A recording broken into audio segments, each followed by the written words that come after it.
Hello guys, welcome to my video. Guys, এটা মই discussion কৰিবলৈ ভিডিও লাইভত আহিলো যে মোৰ এটা সুফি শেখ বুলি এটা প্ৰফাইল আছিল। সেই প্ৰফাইলটো মোৰ বহুত পুৰণা, কমসে কম 7-8 বছৰৰ হয় আৰু প্ৰফাইলটো। সেই প্ৰফাইলটো মানে মই বেলেগৰ ভিডিও আপলোড কৰোঁতে কি কপিৰাইট লাগিছে আৰু যোনটো মোৰ মনিটাইজেশনটো আছে সেই মনিটাইজেশন টুলটো পুৰা your profile is suspended বুলি লিখা হৈছে।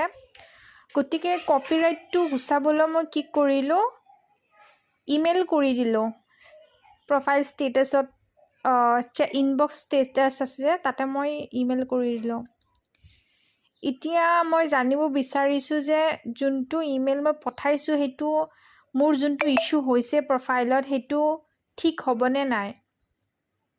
আপোনালোকে প্লিজ কমেন্ট কৰি মোক হেল্প কৰি দিয়ক, জানো মই নতুন ভিডিও আপলোড কৰিব পাৰো আৰু জানো গ্ৰোথ হ'ব পাৰো অডিয়েন্সৰ লগত। প্লিজ মোক এটো হেল্প কৰি দিয়া ফ্ৰেন্ডছ। আৰু যেতিয়া কপিৰাইট লাগে হেতু কিমান দিনৰ পিছত সেই কপিৰাইটটো গুচি যায়। মই ইমেইল পঠাইছো বাৰু, কিমান দিনৰ পিছত ইমেইল পঠোৱাৰ পিছত আকৌ আৰ্নিংটো কন্টিনিউ হৈ থাকে। প্লিজ মোক জনাই দিব কাবাৰ যদি নলেজ আছে। আশা কৰি আছো আপোনালোকে সোনকালে ৰিপ্লাইটো দিয়ে যেন।